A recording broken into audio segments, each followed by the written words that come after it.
Assalamu alaikum students and welcome to the sixth lecture of our course Introduction to Bioinformatics Bio 3505 for the semester fall 2023.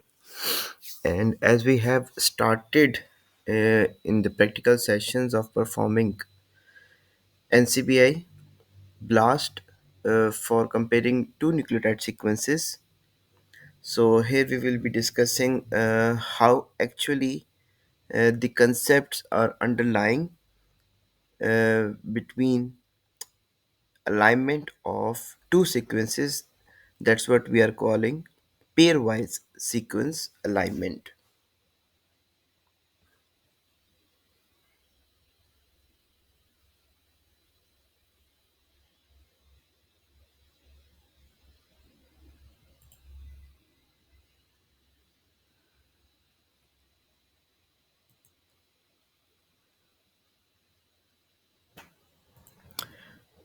Okay.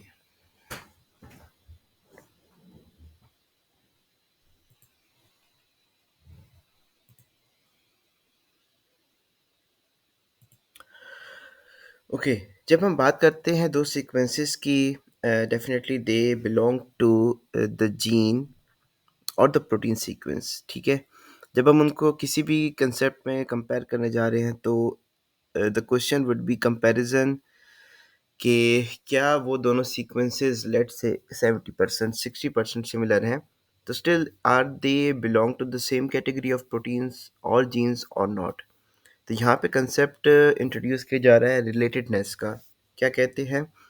Relatedness of two proteins at the sequence level suggest that they are homologs या और homologous.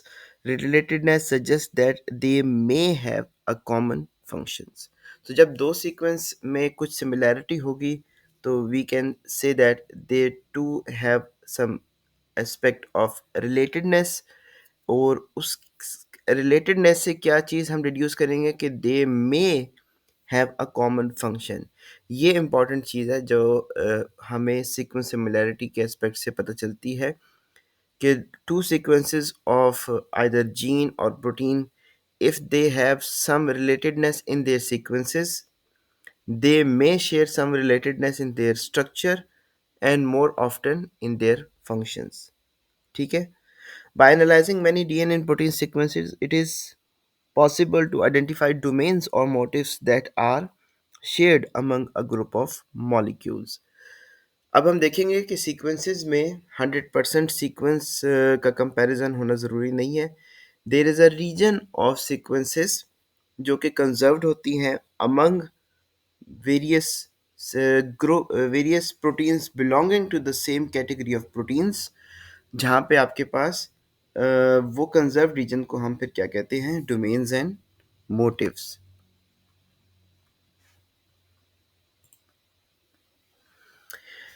These analysis of the relatedness of proteins and genes are accomplished by aligning sequences. जब हम sequence को align करेंगे pair wise, तभी हम उस चीज़ को बेहतर तरीके से जज कर पाएंगे कि दो सीक्वेंस आपस में कितनी सिमिलर हैं या डिसिमिलर हैं.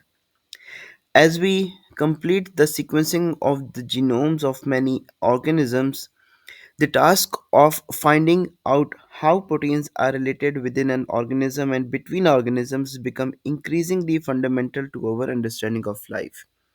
देखा यह गया है कि सिमिलर काइंड ऑफ जो प्लांट्स होते हैं उनकी जो जीन्स हैं, चाहे वो राइपनिंग जीन्स हों, चाहे वो सिंपल जो सेलुलर एसेंशियल जीन्स है like polymerases, DNA gyrase, DNA topoisomerase, इन तमाम सीक्वेंसेस के अंदर बहुत सिमिलैरिटी है as compare to two plants which are not related to each other.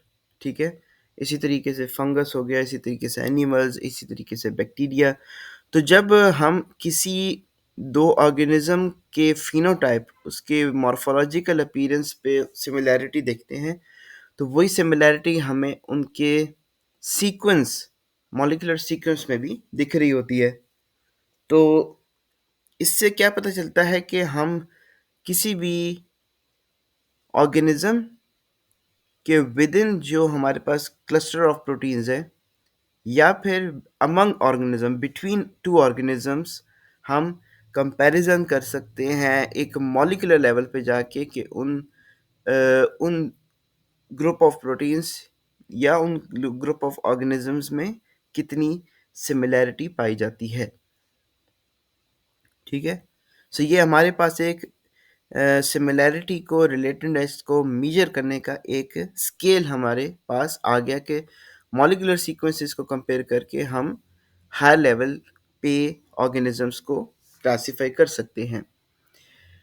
Given choice of aligning a DNA और protein sequence it encodes, it is often more informative to compare protein sequence. Reasons for this are, ठीक है, DNA में हमें पता है 4 nucleotides हैं, ATGC. Protein में हमारे पास 20 अमीनो एसिड्स होते हैं। तो बता रहे हैं कि अगर आपको चॉइस दी जाए कि एक जीन है जिसका आपके पास डीएनए सीक्वेंस भी और प्रोटीन सीक्वेंस, तो देन ज़्यादा इंफॉर्मेटिव होगा कि हम उसके प्रोटीन सीक्वेंसेस को कंपेयर करें। रीजंस क्या है? Many changes in a DNA sequence, particularly at the third position of a codon, do not change the amino acid that it is specified.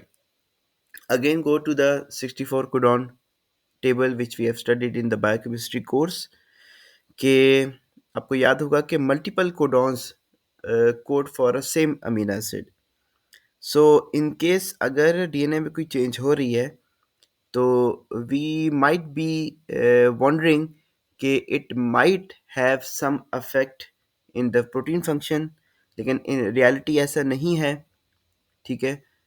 Multiple codons या group of codons are coding for the same amino acid. So अगर change हो रहा है in the DNA sequence तो वहाँ पे protein पे ultimately उसका कोई इफेक्ट नहीं हो रहा होता। Many amino acids share related biophysical properties. Example, lysine and arginine are both basic amino acid. अब इवन अगर आपका अमीनो एसिड चेंज भी हो रहा है, लेट्स से प्रीवियसली लाइसिन था, पॉजिटिवली चार्ज है, और डीएनए में म्यूटेशंस ऐसी हुई कि अब जो कोडॉन बन रहा है वो आर्जिनिन का है, लेकिन lysine and arginine both basic हैं, बोथ पॉजिटिवली चार्ज हैं।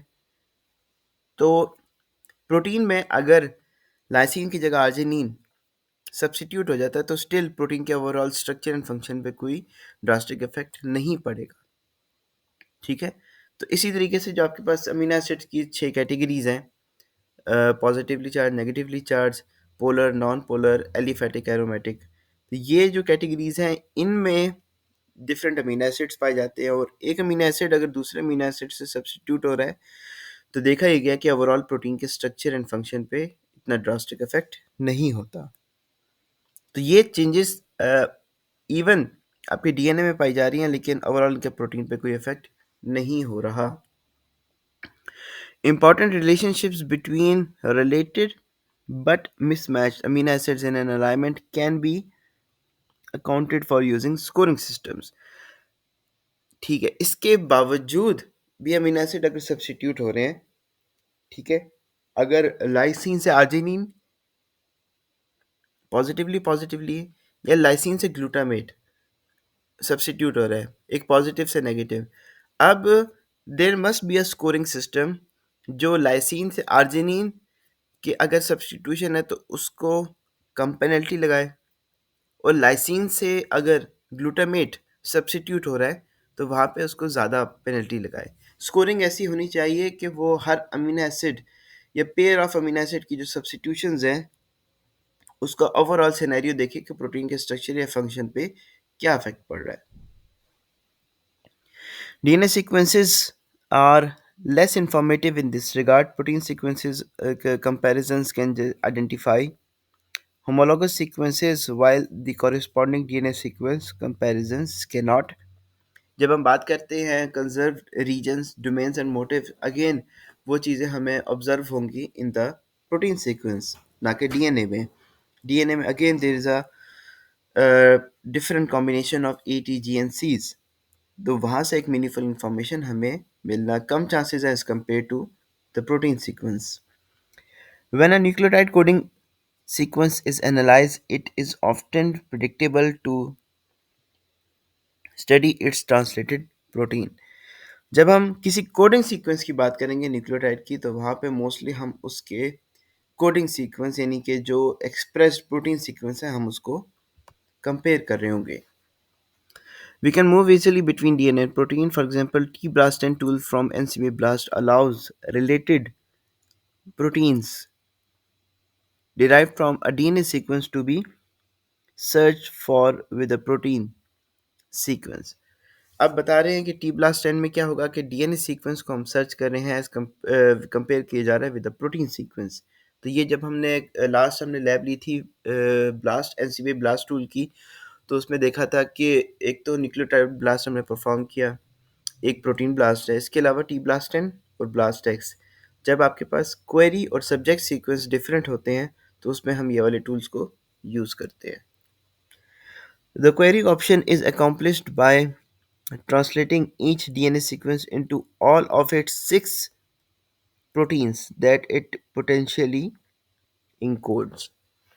डीएनए का हमें पता है कि जो रीडिंग फ्रेम होता है वो 5 प्राइम टू 3 प्राइम होता है, बट जब हम सीक्वेंस पुट करते हैं और वहाँ पे हम उसको नहीं बताते कि ये इसका फॉरवर्ड रीडिंग फ्रेम है, ये बैकवर्ड, तो आप एक्सपेक्ट करें कि 5 प्राइम टू 3 प्राइम किसी भी डीएनए सीक्वेंस के 3 पॉसिबल रीडिंग फ्रेम हो सकते हैं, ठीक है?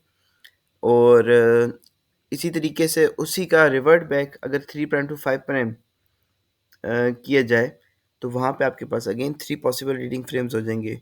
तो टोटल आपके पास 6 पॉसिबल प्रोटीन सीक्वेंसेस हो जाती हैं किसी भी डीएनए सीक्वेंसेस को।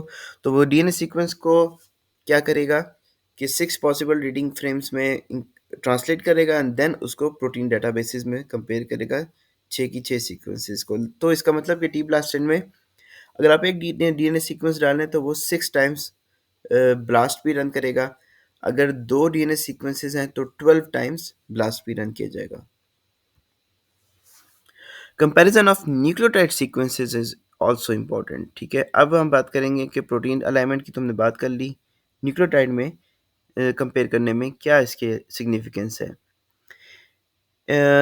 Is confirming identity of a DNA sequence in a database search, ठीक है? इनिशियली हमारे पास जो ब्लूप्रिंट्स हैं वो तो डीएनए सीक्वेंस है, तो और हमारे पास जो जीन बैंक में तमाम रिकॉर्ड्स हैं वो भी डीएनए सीक्वेंस के हैं। तो इसलिए हमने किसी भी डीएनए सीक्वेंस को जब कंपेयर करना है तो वो most primarily with the DNA sequence ही करना है और उसी से उस सीक्वेंस की आइडेंटिटी होगी, ठीक है? सेकंड है इन सर्चिंग फॉर पॉलीमॉर्फिज्म्स।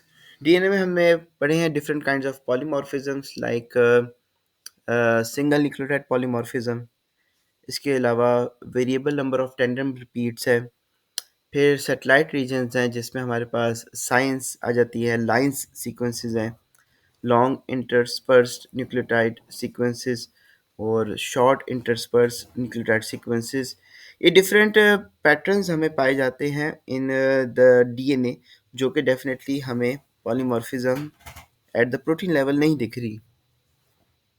तो इसलिए इन पॉलीमॉर्फिज्म को भी आइडेंटिफाई करने के लिए हमें डीएनए सीक्वेंसेस की कंपैरिजन ज़्यादा बेहतर लगती है। थर्ड क्या है, analysing identity of a cloned DNA fragment. जब किसी भी कॉम्प्लीमेंट्री डीएनए को हमने फाइंड आउट करना है,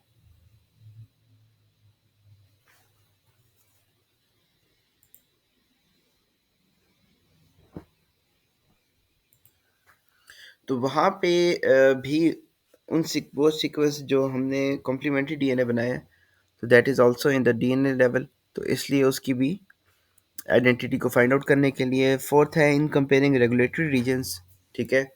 जो सीक्वेंसेस हैं outside the genes like promoter sequence, operator sequences और सिस एक्टिंग रेगुलेटरी सीक्वेंस या ट्रांस एक्टिंग रेगुलेटरी रीजन्स, ये तमाम के तमाम आउटसाइड द जीन है, कोडिंग नहीं कर रहे किसी प्रोटीन में, तो इनकी कंपैरिजन भी हमें कहाँ से पता चलेगी? While comparing DNA sequences.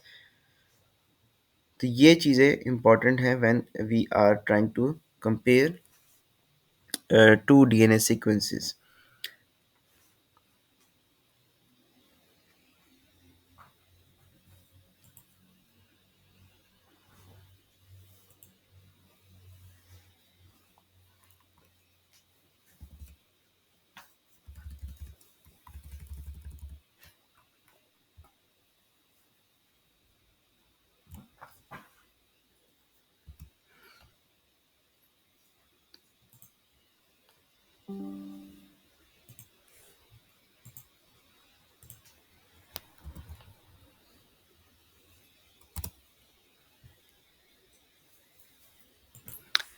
जो भी स्टूडेंट्स ज्वाइन कर रहे हैं गूगल मीट की क्लास को, वो काइंडली व्हाट्सएप ग्रुप पे गूगल मीट वाले लिंक पे थम्स अप रिस्पॉन्ड करते रहे। ठीक है।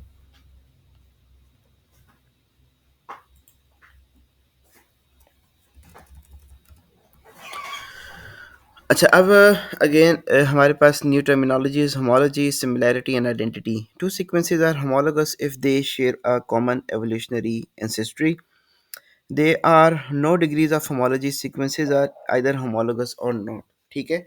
ये एक क्वालिटेटिव टर्मिनोलॉजी है।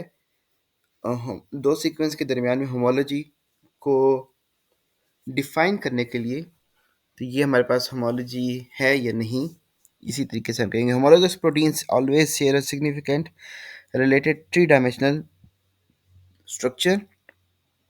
For example, myoglobin and beta globin have very similar structures as determined by X-ray crystallography. Uh, ये प्रोटीन के स्ट्रक्चर्स हैं जिनको मैं बताता हूँ। अच्छा, यहाँ पे टर्मिनोलॉजी क्या है कि एक तो एग्जांपल बताइए दो ग्लोबिन प्रोटीन्स की। एक बीटा ग्लोबिन है और एक मायोग्लोबिन है। बीटा ग्लोबिन अल्टीमेटली आगे चल के हीम ग्रुप के साथ अटैच होके हीमोग्लोबिन प्रोटीन बनती है। अब प्रोटीन का स्ट्रक्चर यहाँ पे लिखा हुआ है डिटरमाइंड बाय एक्सरे क्रिस्टलोग्राफी। तो मैंने आपको पहले भी अक्सर बताया है कि प्रोटीन के स्ट्रक्चर को फाइंड करने के ओवरऑल थ्री मेथड्स हैं एक्सपेरिमेंटल: एक एक्सरे क्रिस्टलोग्राफी, एक न्यूक्लियर मैग्नेटिक रेजोनेंस स्पेक्ट्रोस्कोपी जिसको हम एनएमआर स्पेक्ट्रोस्कोपी भी कहते हैं, और थर्ड आ जाता है इलेक्ट्रॉन माइक्रोस्कोपी। तो ये तीन मेथड से फिल वक्त हमारे पास प्रोटीन के स्ट्रक्चर्स आइडेंटिफाई होते हैं। तो कहते हैं कि जो होमोलोगस प्रोटीन्स होती हैं उनके स्ट्रक्चर में भी काफ़ी सिमिलैरिटी होती है। जब स्ट्रक्चर है तो फिर ओवरऑल फंक्शन में भी हम एक्सपेक्ट कर सकते हैं। Three dimensional structure of myoglobin, और बी में क्या है, टेट्रामेरिक हीमोग्लोबिन। सी में क्या है, बीटा ग्लोबिन सब unit of haemoglobin, and D में क्या है, मायोग्लोबिन ग्लोबिन सुपर इम्पोज्ड। अब हम इनको देखते हैं इधर चल के।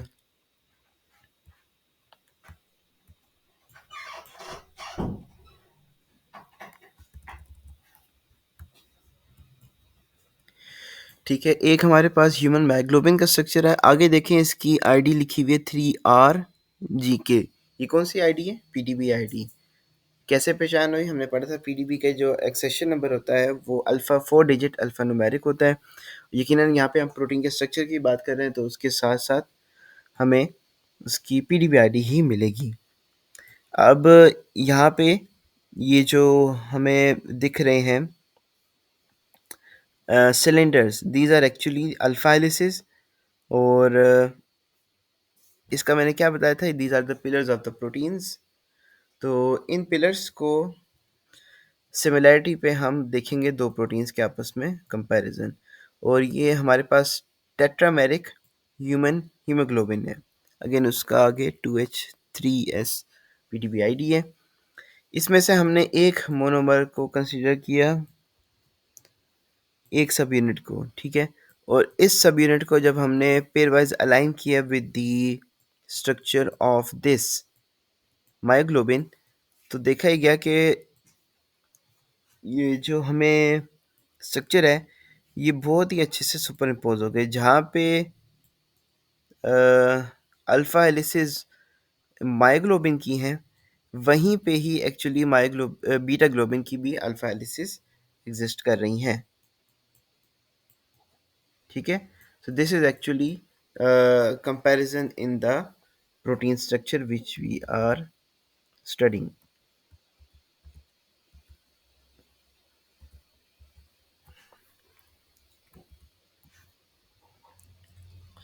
These proteins are homologous, descended from the common ancestor, and share very similar structures. However, pairwise alignment of the amino acid sequences of these proteins reveals that the protein share very limited amino acid identity. वो आगे आगे चल के हम देखेंगे कि दोनों sequence के स्ट्रक्चर और फंक्शन में तो सिमिलैरिटी है, लेकिन यहाँ पे जो इनका है सीक्वेंस, उसमें बहुत कम सिमिलैरिटी पाई जाएगी। When two sequences are homologous, their amino acids or nucleotide sequences usually share significant identity। जब दो सीक्वेंस को हम कहते हैं कि ये होमोलोगस है, तो अमूमन देखा गया है कि उनकी मॉलिक्यूलर सीक्वेंस में आइडेंटिटी अच्छी खासी होनी चाहिए। While homology is a qualitative inference,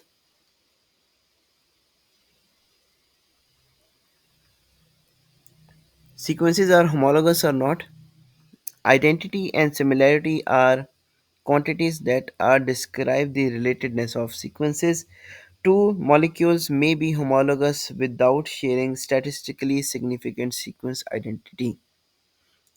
ठीक है, आपके पास क्या बताया जा रहा है कि होमोलॉजी है वो तो क्वालिटेटिव इन्फरेंस है, लेकिन उसी को डिस्क्राइब करने के लिए आइडेंटिटी और जो सिमिलैरिटी है वो क्वांटिटेटिव इन्फरेंस है। और दो प्रोटीन्स या जीन्स आपस में होमोलोगस हो सकती हैं, इवन उनकी दरमियान में सीक्वेंस आइडेंटिटी इतनी स्टैटिस्टिकली सिग्निफिकेंट ना हो।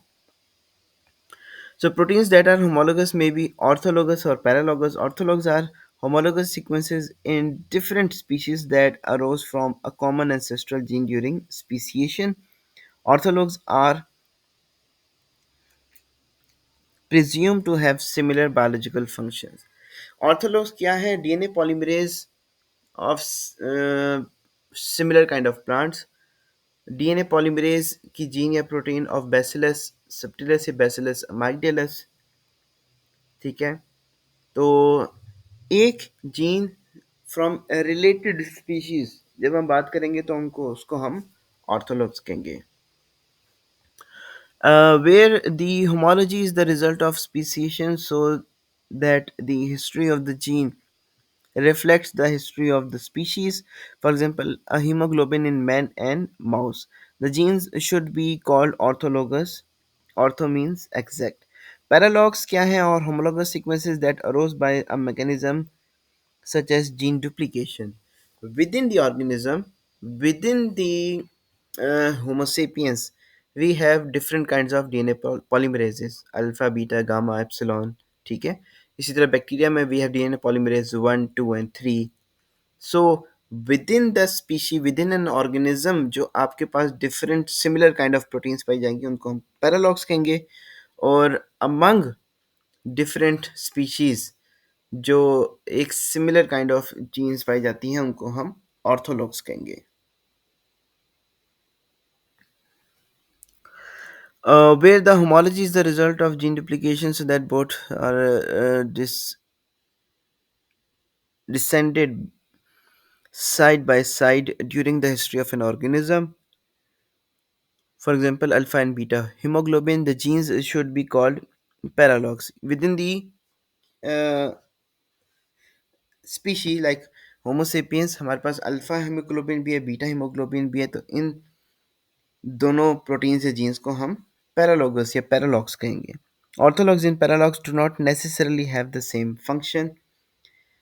जब हम बताते हैं बात अल्फा, यानी कि फंक्शन में किसी हद तक सिमिलैरिटी है। ग्लोबिन क्या है कि किसी मॉलिक्यूल का ट्रांसफ़र है।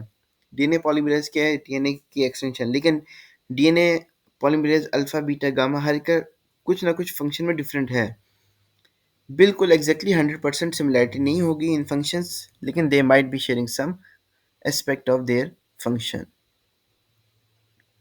अब इन तमाम टर्मिनोलॉजीज को हम अप्लाई करते हैं पेयर वाइज अलाइनमेंट पे, जो हमने लास्ट लैब में परफॉर्म की थी। Relatedness of any two proteins is determined by performing a pair wise alignment. In this procedure, we place the two sequences directly next to each other. One practical way to do is to NCBA BLAST P tool for proteins and BLAST and for nucleotides। फिलहाल हमने last lab में blast था। इस lecture के बाद कोशिश कीजिएगा कि जो हमारी ब्लास्ट लैब की रिकॉर्डिंग है उसको दोबारा जाके सुने, तब आपको जाके चीज़ें बेहतर तरीके से एनालाइज होंगी। तो इन केस अगर हम ब्लास्ट पी परफॉर्म करें तो उसका थोड़ा सा स्टेप वाइज प्रोसीजर लिखा हुआ है। Choose the program BLAST P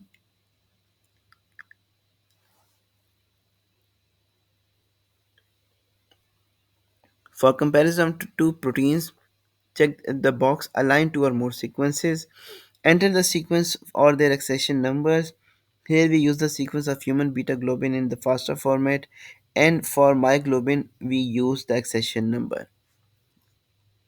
So क्या कह रहे हैं कि एनसीबीआई के रिसोर्सेज में ब्लास्ट पे गए और यहाँ पे उन्होंने सेलेक्ट किया ब्लास्ट पी।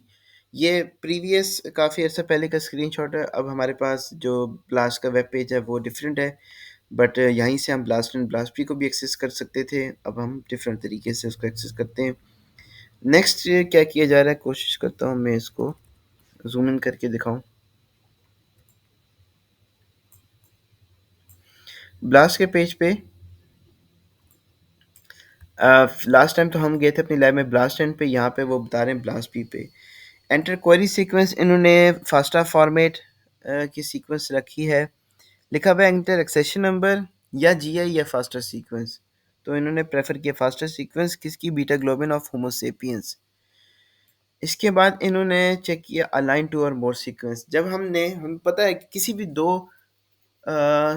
सीक्वेंस को कंपेयर करना है तो हमने इस ऑप्शन को सिलेक्ट करना है। लेकिन जब हमने क्या किया था, हमने एक सीक्वेंस को सर्च किया था इन अ डेटाबेस, तो वन अगेंस्ट मैनी सीक्वेंस जब कंपैरिजन है तो वो हम इस ऑप्शन को हमने चेक नहीं करना होता। लेकिन यहाँ पे हम एक हीमोग्लोबिन और एक मायोग्लोबिन की जीन को कंपेयर कर रहे हैं, तो इसलिए यहाँ पे उन्होंने मायोग्लोबिन की जीन का सिर्फ एक्सेशन नंबर डाल दिया। यहाँ पे उसका कंप्लीट सीक्वेंस भी डाल सकते हैं, वट एवर इज अवेलेबल।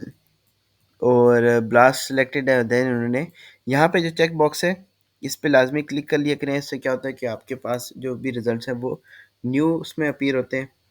अच्छा, अलाइनमेंट एल्गोरिथम्स को क्या कह रहे हैं कि ये आगे यहाँ पे सीक्वेंसेस 100 हैं।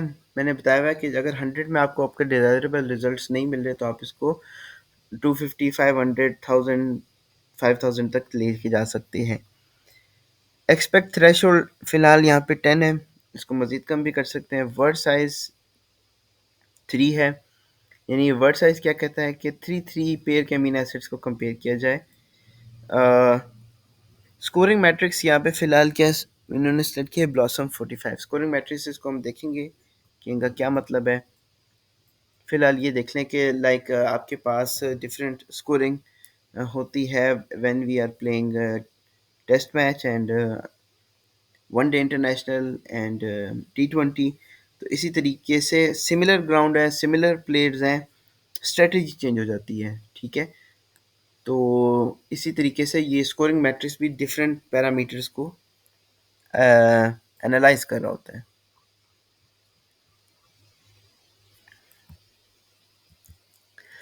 Enter the two sequences as accession numbers in the FASTA format and click blast. Optionally select algorithm parameters and note the metric options। ठीक है, ये चीज़ें वंस समटाइम्स हमें रिसर्च पे अपने मेंशन करनी होती हैं, तो हमने चीज़ों को किन तरीके से नोट किया है।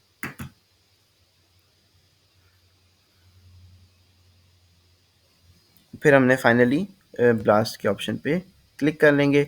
इसी तरीके से हमने परफॉर्म किया था अपने लैब में भी।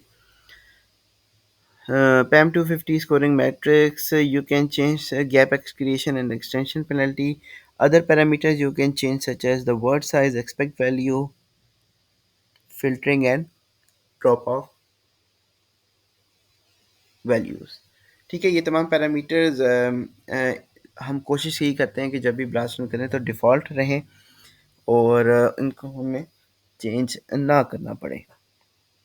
Click align output includes a pairwise alignment using the single letter amino acid code. जब हमने ब्लास्ट रन किया था तो हमारे पास जो अलाइनमेंट आई थी उसमें ATGC से। नेक्स्ट लैब में हम देखेंगे कि जब हम दो प्रोटीन सीक्वेंसेस को करेंगे तो वहाँ पे अमीनो एसिड की हमें सिमिलैरिटी मिलेगी। सो ये हमारे पास एक एस्पेक्ट आया है किसका, sequence alignment generated for human hemoglobin and myoglobin। और आपको याद होगा कि ATGCs भी आपके पास इसी तरीके से दिख रहे थे।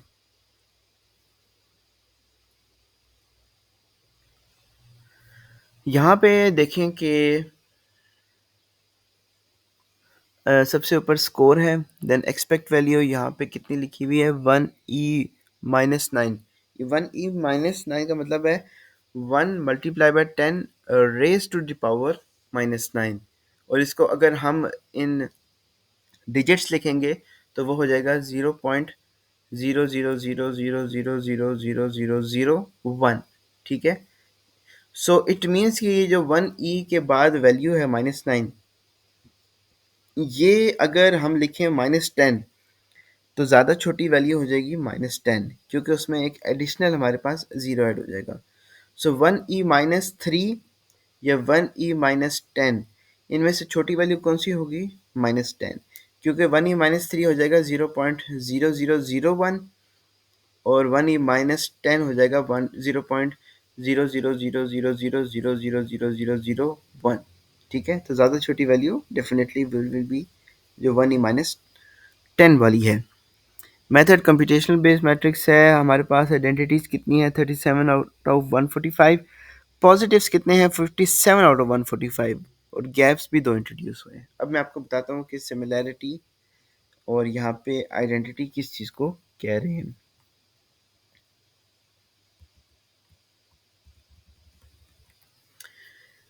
अच्छा, मैं जूम इन किया है, जूम इन नहीं हो सका, सॉरी, 1 सेकेंड।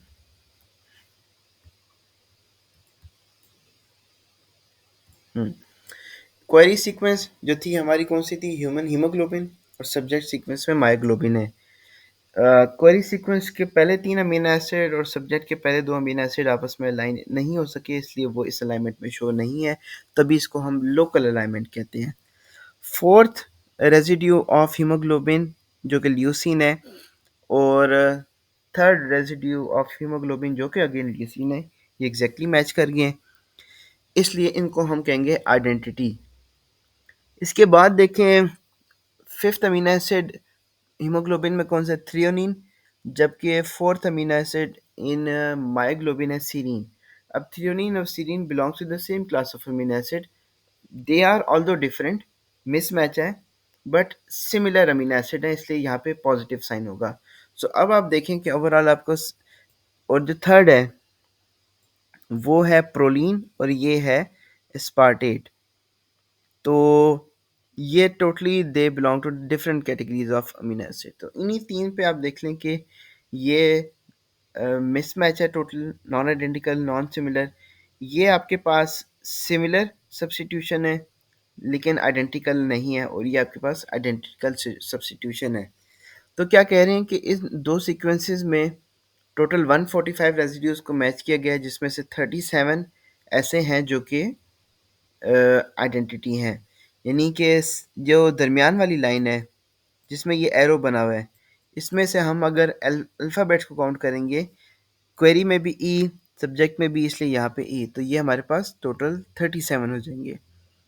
लेकिन पॉजिटिव्स देखिए 57 है। पॉजिटिव्स को अगर हम काउंट करें तो वो कि रिप्रेजेंट किए जा रहे हैं प्लस साइन से, तो प्लस साइन को अगर हम काउंट करेंगे तो वो 57 नहीं होंगे, वो 20 होंगे। तो पॉजिटिव्स 20 में इंक्लूड हो जाते हैं खुद ब खुद आइडेंटिटी। ठीक है, तो जब हम किसी भी दो प्रोटीन्स को कंपेयर करते हैं प्रोटीन लेवल, तो हम उसकी आइडेंटिटी भी देखते हैं 25%, और साथ साथ उसकी पॉजिटिव्स भी, सिमिलैरिटी भी देखते हैं विच इज़ 39%। दो प्रोटीन्स जो कि 25% आइडेंटिकल हैं इन सीक्वेंस और 39% सिमिलर हैं, 25% आइडेंटिकल हैं, 39% सिमिलर हैं, तो ये इनको हम होमोलॉगस कह रहे हैं। अच्छा, गैप्स में लिखा हुआ है दो, और वो गैप्स आपको यहाँ फर्स्ट लाइन में ही दिख गए हैं।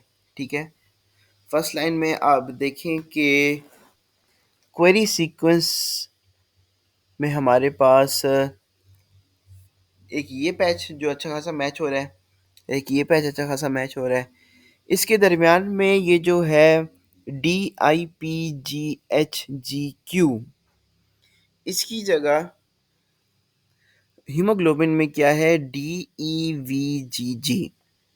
ठीक है। अब इन दो सीक्वेंसेस को अलाइन करने के लिए अगर यहाँ पे मैं एक वर्चुअल गैप इंट्रोड्यूस नहीं करता वाया ब्लास्ट, तो ई आता इधर, वी आता इधर, और मेरे पास ये सीक्वेंस आपस में अलाइन नहीं होते। ठीक है। सो इन सब की अलाइनमेंट को रखने के लिए हीमोग्लोबिन वाली सीक्वेंस में एक वर्चुअल गैप इंट्रोड्यूस किया गया। उसके सीक्वेंस में प्रोटीन में कोई गैप नहीं होता। प्रोटीन में तो हर अमीनो एसिड का अमीनो ग्रुप दूसरे अमीनो एसिड के कार्बोक्सिलिक ग्रुप से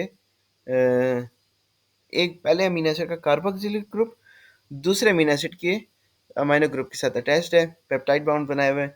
लेकिन एक सीक्वेंस में गैप क्या, ये हमें इंडिकेट करवा रहा है कि इन एवोल्यूशनरी हिस्ट्री या तो हीमोग्लोबिन में ये दो अमीनो एसिड्स रिमूव हो चुके हैं, या फिर मायोग्लोबिन में अमीनो एसिड आइसोल्यूसिन और प्रोलीन इंसर्ट हुआ है।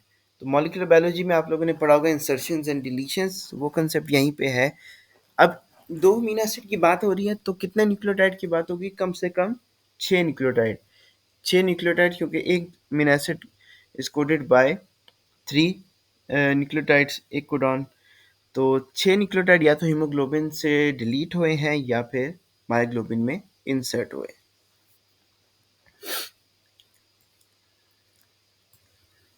तो यहाँ पे हमने कंसेप्ट समझ लिया। अब रह गया एक्सपेक्ट का।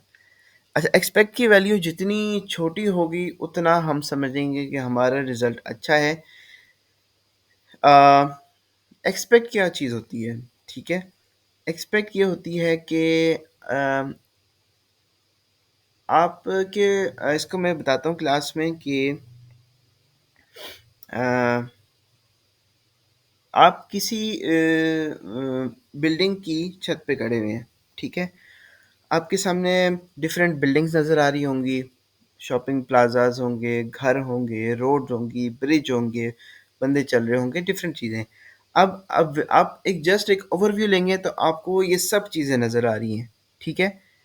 अब इन सब में से आपको किसी एक को लोकेट करना और किए रखना ये मुश्किल है, ठीक है, क्योंकि डिस्ट्रैक्शंस बहुत ज़्यादा हैं ओवरऑल, आगे पीछे दाएं बाएं। लेकिन अब आपको दे दी गई बाइनोकुलर।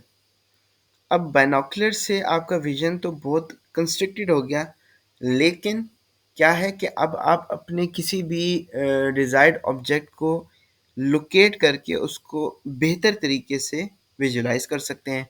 मिसाल के तौर पे कोई साइन बोर्ड लगा हुआ है तो आप उसको देख सकते हैं, कोई पर्सन है जा रहा है आप उसको देख सकते हैं, कोई बस स्पेसिफिक जा रही है आप उसको देख सकते हैं। तो ये चीज़ें वैसे तो ओवरऑल भी आप देख रहे थे, लेकिन वहाँ पे आपके पास जो थी डिस्ट्रैक्शंस वो ज़्यादा थी। तो बाइनोकुलर क्या चीज़ है, आपकी एक्सपेक्टेशन को बढ़ा रहा है कि आप अपने रिजल्ट को कितने बेहतर तरीके से देख रहे हैं। सो विंडो जितनी नैरो होगी, जितनी छोटी होगी, आप उतना डायरेक्टली अपने ऑब्जेक्ट को देख सकते हैं। इसकी मिसाल एक और इस तरह से लेते हैं। अ, अब एक एक गन होती है जिसको हम कहते हैं, अक्सर गेम्स में भी यूज़ होती है, ड्रैगनोव, जिसके ऊपर बाइनोकुलर लगी होती है, ठीक है। वो फार डिस्टेंस ऑब्जेक्ट पे भी किसी दूर पर्सन को या चीज़ को हम उससे हिट कर सकते हैं। और एक आप ले लीजिए एक टैंक, ठीक है। एक बाइनोकुलर की जो आगे नोजल होती है और एक जो टैंक की जो नोजल होती है वो उसमें डिफरेंस है। अच्छा, टैंक का जब भी अटैक होता है, जब हम उसका फायर करते हैं, तो हम एग्जैक्ट श्योर नहीं होते कि ये जो टैंक का गोला है वो किधर जाके गिरेगा। हम फ्यू हंड्रेड मीटर्स पे उसको एक्सपेक्ट कर रहे होते हैं कि ये है जहाँ पे गिरेगा, उससे आगे पीछे दाएं बाएं गिर सकता है, ठीक है। 100 मीटर या फ्यू हंड्रेड मीटर्स का एक सर्कल हम एज्यूम करते हैं कि इस सर्कल में कहीं ना कहीं जाके गिरेगा। अब टैंक का ई वैल्यू बड़ी है, लेकिन ड्रैगनोव जो कि जिसके ऊपर बाइनोकुलर है, उसकी नोजल भी पतली है और उसके ऊपर बाइनोकुलर है, उसमें हम एग्जैक्टली अपने टारगेट को जाके हिट कर रहे हैं, ठीक है। तो वहाँ पे ई वैल्यू बहुत छोटी है। सो ई वैल्यू एक स्टैटिस्टिकल सिग्निफिकेंस है, बीच पीछे एक इसके स्टैटिस्टिकल इसके क्या है इक्वेशंस हैं, बट ये हमें बताती है कि जो रिजल्ट आया है वो कितना एक्सपेक्टेडली हमारे पास करेक्ट आया है। ठीक है। सो 1e-3 कंसिडर किया जाता है, 3 या इससे अगर छोटी वैल्यू होगी तो ये स्टैटिस्टिकली एक अच्छी वैल्यू कंसिडर की जाएगी। बाकी वैल्यूज़ को हम देखते हैं, और हमने सीक्वेंस सिमिलैरिटी को भी देख लिया। ये हमारे पास लेफ्ट और राइट पे रेजिड्यू नंबर्स मेंशन है। ठीक है। अब इसमें से आपको दिख रहा होगा कि क्वेरी के पहली लाइन पे दो ब्लैक ट्राइंगल्स हैं। अब क्या कर रहा है कि सिर्फ इस रीजन को उसने वो जूम करके नेक्स्ट स्लाइड में दिखा रहा है। कहाँ से स्टार्ट हो रहा है? वी VTA से, और ख़त्म किधर हो रहा है? RLL। सो ये वही सीक्वेंस है, VTA से स्टार्ट हो रहा है, RLL तक है। अब इसके दरमियान में जहाँ पे आइडेंटिटी थी वहाँ पे लेटर्स हैं, जहाँ पे सिमिलैरिटी है ल्यूसीन और वैलीन वहाँ पे प्लस साइन आ गया, और अदरवाइज बाकी सब जगह जहाँ पे गैप है वो डिसिमिलर है। ठीक है। अब यहाँ पे हमारे पास कुछ नंबर्स नीचे लिखे हुए, मैच और मिस मैच। इसको समझना थोड़ा ज़रूरी है, इसलिए रिकॉर्डिंग में बेहतर है कि ये चीज़ रिकॉर्ड रह जाएगी, ताकि आप इसको दोबारा से बाद में भी जाके सुन के समझ सकेंगे। वैलीन से वैलीन इन्होंने एक स्कोरिंग दे दिया उसको कि +4 दे दिया, और थ्रियोनियन से ल्यूसीन उन्होंने मिसमैच दे दिया है -1। एलेनिन और एस्पेराजीन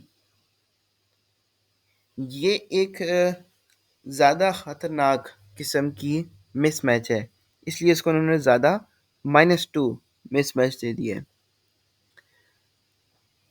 इसको मैं थोड़ा सा आप लोगों के लिए जूम इन कर दूं।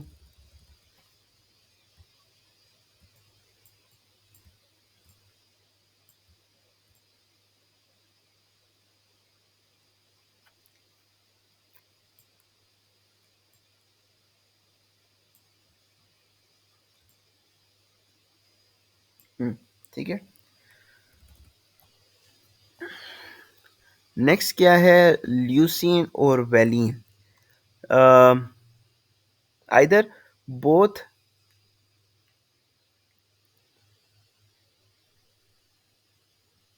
Belong to the different amino acid है, लेकिन सेम कैटेगरी से। तो यहाँ पे भी हमारे पास एक मिसमैच है, लेकिन इस मिसमैच को इन्होंने जो नंबर दिया है वो +1 है। ठीक है।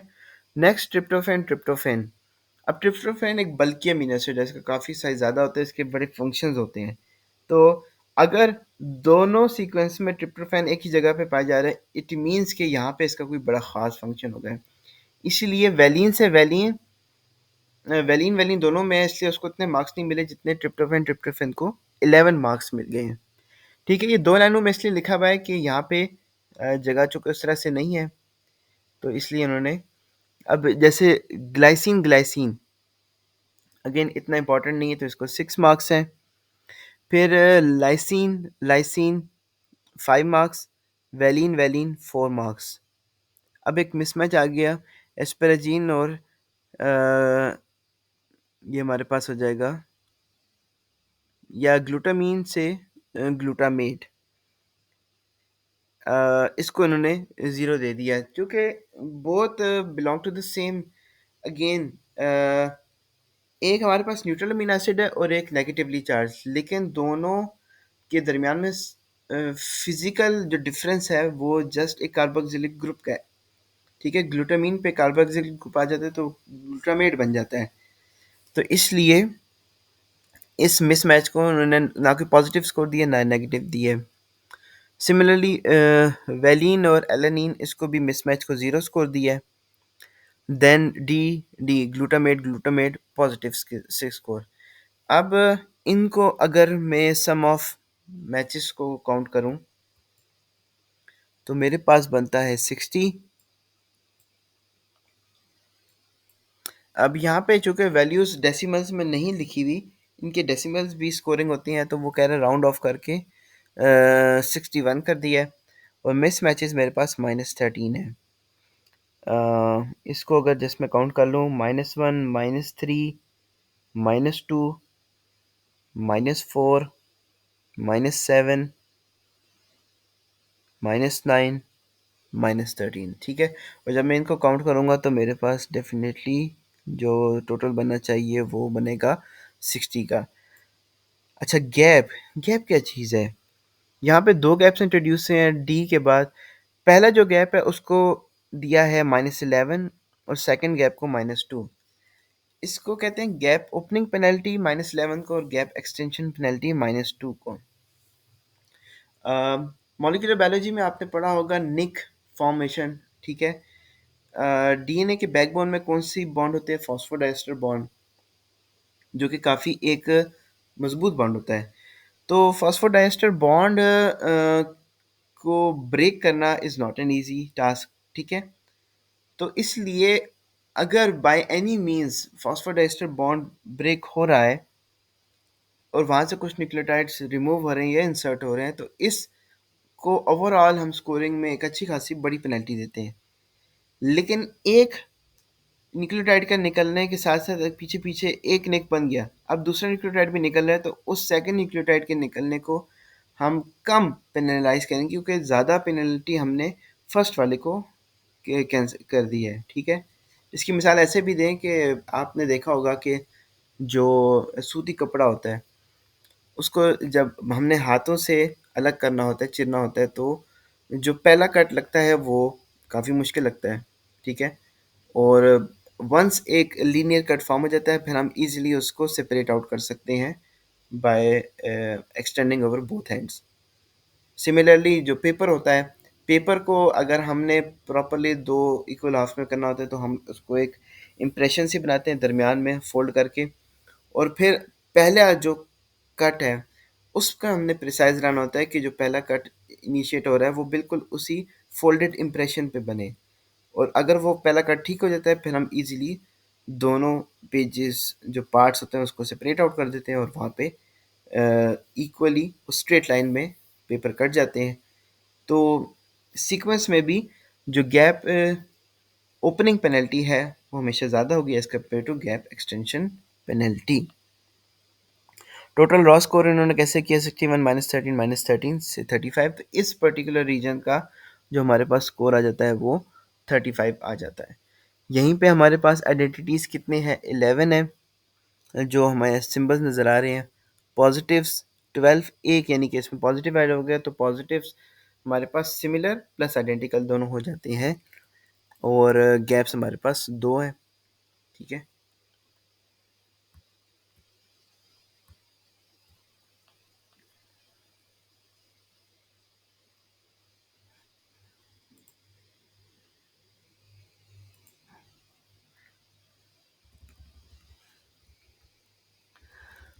स्टिल वी हैव 6 मिनट्स, और मेरे पास स्लाइड्स कितनी रहती हैं? 2, 3, 4, 5, 6, 7, 8, 9, 9। मुझे बताएं बच्चों, व्हाट्सएप ग्रुप पे कोई एक बच्चा मैसेज करे कि इसके बाद आप लोगों की कोई क्लास है, फ़ौरन स्टार्ट होती है क्या? 5 मिनट्स में ले सकता हूँ। रीज़न यही है कि चूँकि चीज़ रिकॉर्डेड हो रही है, वन गो में आप जब इसको पढ़ेंगे तो आपके पास भी ये चीज़ सेव रहेगी, और इसको आप फिर अच्छे तरीके से अपने टर्मिनल के सिलेबस में तैयारी कर सकेंगे, ठीक है।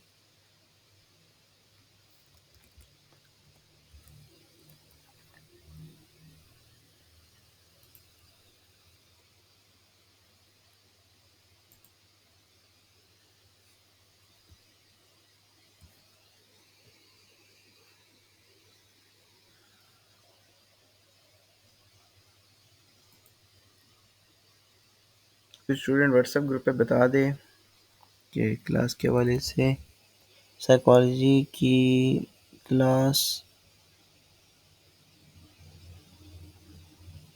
हो स्टार्ट होगी।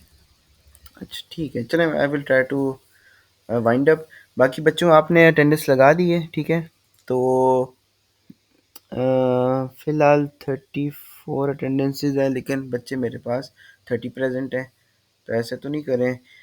बाद में जो लिंक आपको भेजूंगा, तो जो बच्चे क्लास नहीं ले रहे हैं उनको प्लीज़ इन्फॉर्म कर दें कि वो उस लिंक पे मार्क करके मैं उनकी अटेंडेंस मार्क कर दूंगा, लेकिन यहाँ पे अपनी प्लीज़ ऑनेस्टी के साथ अपने थम्स अप को करना है।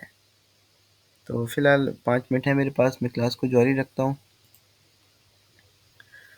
It is empirical to align proteins by visual inspection. Impossible. Impractical. ठीक है। इन दो सीक्वेंसेस को हम without any scoring matrix align करना हमारे लिए काफ़ी मुश्किल है. Also, if we allow gaps in the alignment to account for deletions or insertions into sequences, the number of possible alignment rises exponentially. So gap introduce करने से क्या होगा कि गैप के बाद वाली जो सीक्वेंस है उसकी अलाइनमेंट में भी आपके पास चांसेस बढ़ जाएंगे अलाइनमेंट के. तो यह भी इशू हो सकता है. Clearly we need a computer algorithm to perform an alignment. The particular alignment is called local because only the subset of two proteins align first. The first and last few amino acid residues of each proteins are not analyzed. वो क्योंकि align नहीं हो इसलिए हम इसको local कह रहे हैं. ग्लोबल पेयरवाइज अलाइनमेंट क्या होती है? Includes all residues of both sequences. वो एंड टू एंड दोनों सीक्वेंसेस को कंपेयर करते हैं, लेकिन वहाँ पे हमें एक रीजन ऑफ सिग्निफिकेंट सिमिलैरिटी का मिलना कम चांस है as compare to in BLAST. यानी कि मोटिव्स और डोमेन्स का मिलना ग्लोबल अलाइनमेंट में कम होता है. Another aspect of this pairwise alignment uh, is that some of the aligned residues are similar but not identical. They are related to each other because they share similar biochemical properties. जिनको हम plus sign से represent करते हैं उनको हम similar या positives कह रहे थे. Similar pair of residues are structurally or functionally related. For example, one of the first of the alignment we can find threonine and serine. Query में थ्रियोनिन था, सब्जेक्ट में सीरीन था, तो वहाँ पे हमें प्लस साइन से रिप्रेजेंट होना था. Nearby we can see R leucine and valine residues that are align. They are conservative substitutions. ठीक है, सब चेंज हुआ है बट ओवरऑल प्रोटीन का रीजन जो है वो कंजर्व रहा है. Amino acids with similar properties include the basic amino acid with lysine, arginine, and histidine, acidic amino acid, glutamate, aspartate, hydroxylated amino acids, serine and threonine, and hydrophobic amino acid tryptophan, phenylalanine, tyrosine, leucine, isoleucine, valine, methionine, and alanine. Percent similarity of the two protein sequences is sum of the both identical and similar. ठीक है, जब similarity की बात की जाएगी तो यह जो पॉजिटिव्स होते हैं वो आइडेंटिकल प्लस सिमिलर दोनों होते हैं. अब वही चीज़ जो फिगर में हमने चीज़ें पढ़ी हैं उसको यहाँ पे डिस्क्राइब किया जा रहा है. Pairwise alignment is the process of lining up two sequences to achieve maximum levels of identity. Purpose of pairwise alignment is to assess the degree of similarity. For example, we may say that two proteins share 25% identity and 39% similarity, और both क्या है? Homologous sequences है. और in case of कौन सी homologous हैं तो वो हो जाएंगी paralogous sequences because both are the Homo sapiens, belong to the Homo sapiens. If the amount of sequence identity is sufficient, then the two sequences are probably homologous. It is never correct to state that two proteins share a certain percent homology because they are either homologous or not. अब gap का हमारे पास क्या है? Pairwise alignment is useful to as a way to identify mutations that have occurred during evolution and have caused divergence of sequences of two proteins we are studying. Most common mutations are substitution, insertion या deletion. कोई एक nucleotide दूसरे के साथ substitute हो रहा है तो वहाँ पे हम उसको स्कोर करें, या फिर इंसर्ट या डिलीट हो रहा है तो वहाँ पे हमें गैप इंट्रोड्यूस करना होगा. In protein sequences, substitutions occur when a mutation results in codon for one amino acid and bring change into the that for another. This results in alignment of two non-identical amino acids such as serine and threonine. जबकि insertion and deletion क्या होगी? When residues are added or removed from and are typically represented by the dash or hyphen sign that are added to one of the other sequences. Insertion or deletions, even those just one character long, are referred as gap. और gap में हमारे पास in over alignment of human, ये हमने बता दिया gap कहाँ पे है. Gaps are added to make the overall length of the each alignment exactly the same. Addition of gaps can help to create an alignment that models evolutionary changes that occurred. ठीक है, तो that concludes our today's lecture. और बाकी हम इंशाल्लाह next lab में मिलेंगे. Attendance आप बच्चों ने मार्क कर ली है. लेट मी अगेन, जो बच्चे हमारे पास फ़िलहाल 31 स्टूडेंट्स हैं और अटेंडेंस लगी हुई है 34 की.